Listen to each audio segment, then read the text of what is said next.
संजय भाई, क्यों आप ये तुहिन सिन्हा कह रहे हैं, आप रोक रहे हैं इस प्रक्रिया को? अब देख लीजिए, जजों को उतारना पड़ रहा है और लग रहा है कि टाइम पर हो नहीं पाएगा। संजय शर्मा, देखिए, भारतीय जनता पार्टी जिस तरीके का प्रबंधन चुनाव आयोग में चाहती है, चुनाव आयोग उसी हिसाब से चल रहा था सुप्रीम कोर्ट के डायरेक्ट इंटरवीन करने से पहले तक। ये कैसे संभव है कि ऐसे नाम हमारे लोग बीएलओ लोग ऐसे नाम ढुकाने का प्रबंध कर दें जो नागरिक नहीं है? हम डे वन से कह रहे हैं चुनाव आयोग से कि आपने बहुत कम समय दिया है, बहुत प्रेशर है। ये लोग शुरू में यदि सुन लेते, प्रारंभिक समय में ये लोग सुन लेते, तो न 150 लोगों की जाने जाती एसआईआर के चक्कर में और न इतना बड़ा व्यवधान एक उत्पन्न होता।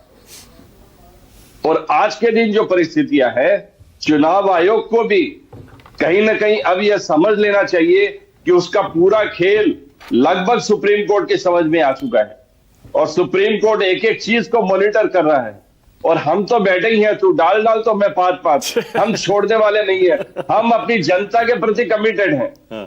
एक भी वोटर का नाम, जेन्युइन वोटर का नाम हम किसी भी कीमत पर नहीं कटने देंगे, हमारा ये संकल्प। ठीक है, और ये भी कह दीजिए लगे हाथों, संजय भाई लगे हाथों, ये भी कह दीजिए कि एक भी इलीगल वोटर को हम वोटर लिस्ट में आने नहीं देंगे।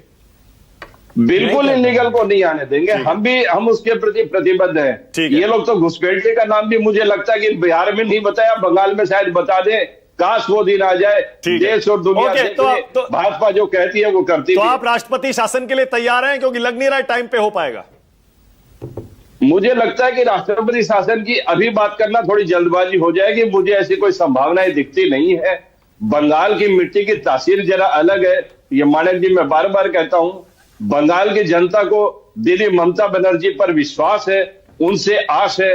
अभिषेक बनर्जी पर विश्वास है, उनसे आस है। और भारतीय जनता पार्टी दूर से ही बंगाल का खेल देखेगी और सत्ता में इस बार बहुत कम भागीदारी, 50 से भी कम। लेकिन 7 मई तक कैसे पूरा होगा संजय भाई? मैंने अभी आपको गणित बताया है, बताइए ना कैसे पूरा होगा? 70-80 दिन लगेंगे।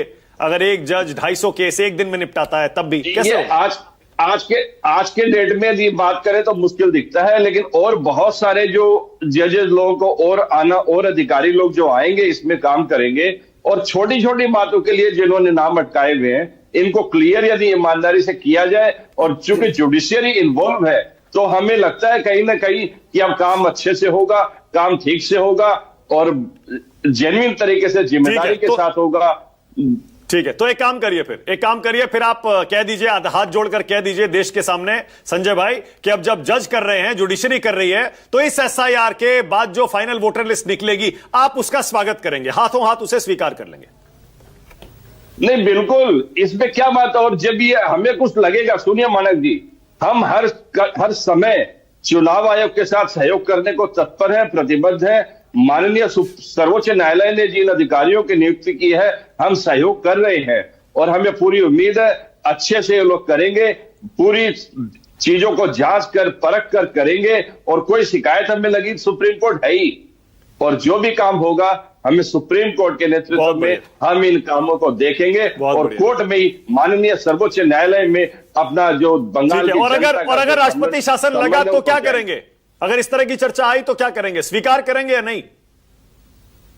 अब जब आएगी, बंगाल की जनता जानती है इन सब बातों से कैसे निपटना है और इन सब चीजों पर क्या करना है और कैसा रिएक्शन देना है। ठीक है, पूर्व में भी हमने कठिनाई के समय हम और मजबूत होकर निकले हैं। ठीक है, और दीदी ममता बनर्जी तो आंदोलनों से उत्पन्न हुई नेता है। आंदोलनों के माध्यम से अपनी क्षमता का प्रदर्शन देश और बंगाल के सामने किया था। इसीलिए आज इतनी कठिनाइयों के बाद भी हंसते हुए शत्रुओं के वारों को सहन कर रही है। शत्रुओं, मैं यही सुनना चाह रहा था। शत्रुओं, एक शत्रु नहीं है, दूसरे शत्रु आलोक शर्मा भी है। आलोक